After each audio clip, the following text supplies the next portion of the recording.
আসসালামু আলাইকুম এভরিওয়ান, সবাই কেমন আছেন? আশা করি সবাই ভালো আছেন। আপনাদের দোয়ায় কিন্তু আমিও অনেক ভালো আছি। তো চলুন আজকের ব্লগ শুরু করা যাক। এই যে দেখতে পাচ্ছেন, প্রত্যেকটা বাবাই অনেক পরিশ্রমী, তাই না? আমার বাবা সারা দিন কোনো না কোনো কাজে ব্যস্ত থাকে, শুধুমাত্র আমাদের খুশি রাখার জন্য। আমার বাবার এত কষ্ট দেখে কলিজা ফেটে যায়, কিন্তু কি করার, সংসার তো চালাতে হবে, তাই না? তো যাই হোক, আমার বাবা যার জন্য এত পরিশ্রম করে, এই যে গরু দেখতে পাচ্ছেন, এদের খাওয়ার জন্যই আমার বাবা দিন রাত এই গরমে রোদের মধ্যে মাঠে গিয়ে ঘাস কেটে আনে। আমাদের গোয়ালে 2টা গরু, আরেকটা ছিল কিছুদিন আগে বিক্রি করা হয়েছে।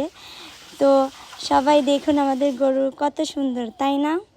আসলে আমি গোয়ালে কখনো আসি না, আজকে আপনাদের ভিডিও দেখানোর জন্য আসছি। আর এই যে দেখতে পাচ্ছেন আমাদের গাছের আম, এবার খুবই অল্প পরিমাণের আম আসছে, কিন্তু দেখুন আজকে আপনাদের ঘুরে ঘুরে দেখাবো যে আমাদের কয়টা গাছ আছে, ঠিক আছে?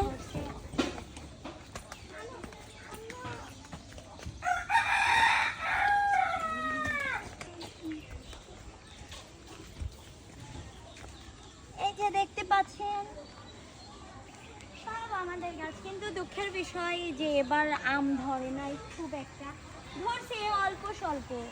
ওই যে ওই গাছে অনেক বড় বড় আম হয়, এত বড় বড় আম।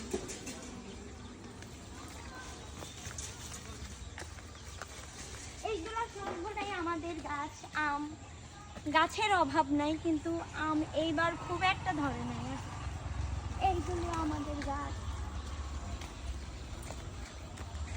এগুলা সবগুলাই আমাদের গাছ, কিন্তু এবার এগুলো আমাদের গাছ সবগুলাই, কিন্তু এবার আম আর ধরেই নাই। কিন্তু আছে আম, আছে ধরছে, কিন্তু উপরে, অনেক উপরে। সো আমি কাছে কোলে যে আমটা পাবো সেটা পারবো, ওই পাশে গাছ আছে ওখান থেকে পারবো। আর দর্শক বন্ধুরা, আমি কিন্তু কাঁচা আম খেতে অনেক ভালোবাসি। কে কে আমার মতো কাঁচা আম লাভার, সবাই কিন্তু কমেন্টে জানাবেন। আর আমার এই ভিডিওটা দেখে যেন কারোর জিভে জল না আসে, ঠিক আছে?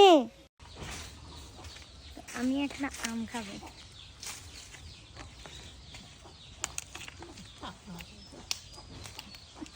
আর তুই আর আমি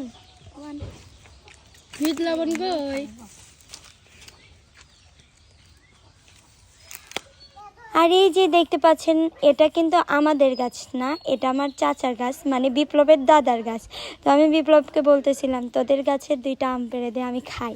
তো বিপ্লব বলল চলো পেড়ে দিই। তো আমি তো মহা খুশি আম পেয়ে।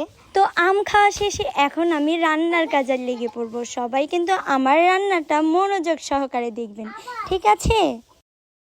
নিয়ে আসছি, আমি এখন রান্না করব মুরগির মাংস। আমার কাছে সব কিছু সরঞ্জাম আছে। তো আমি ফার্স্টে তেল ঢেলে নিচ্ছি, সব কিছু রেডি, শুধু রান্না। আর দর্শক বন্ধুরা, আপনারা বলতে পারেন যে শোভা রান্নার ভিডিও বারবারই দেয়, কিন্তু আমি বলেন বাড়িতে থেকে কী বা করবো আর কী বা আপনাদের সাথে শেয়ার করব, তাই যাই করি সেটাই আপনাদের সাথে শেয়ার করতে পছন্দ করি। আপনারা কিন্তু মনোযোগ দিয়ে দেখবেন। এই যে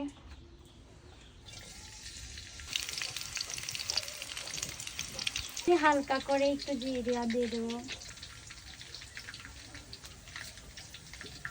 তো আমি এখন এগুলা দিয়ে দেবো বাটাতে দিয়ে।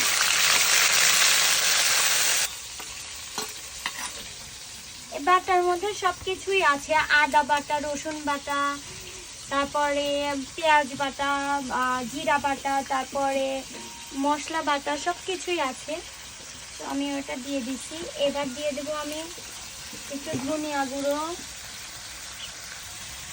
একটু মরিচের গুঁড়া,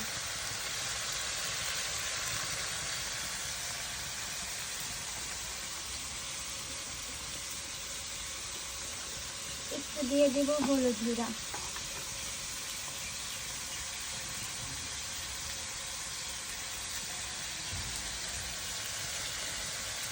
পরিমাণ মতো লবণ দিয়ে দেবো। এই করো।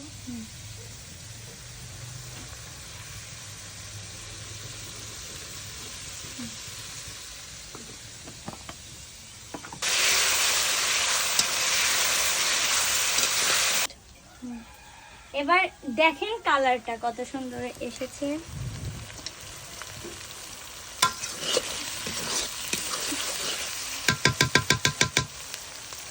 এবার আমি মাংসগুলা দিয়ে দিচ্ছি।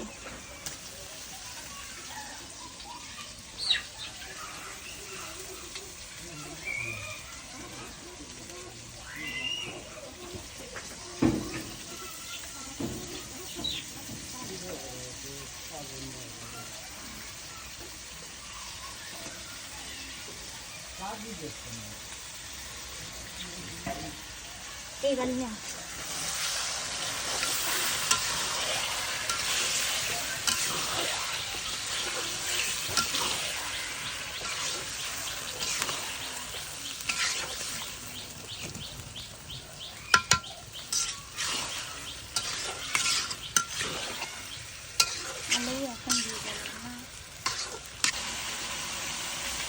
তো দেখতেই পাচ্ছেন মাংস থেকে অনেক পানি বের হয়েছে, আমার আর পানি অ্যাড করা লাগেনি।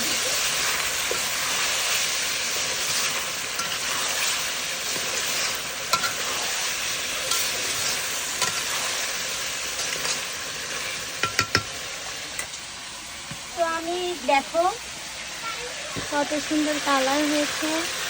আর এখন আমি রাঁধুনি গুঁড়া মশলা দিয়ে দেব অল্প একটু কষানোর সময়। পরিমাণ মতো আমি গুঁড়া দেওয়ার পরে এটা ভালোভাবে নেড়ে নেব।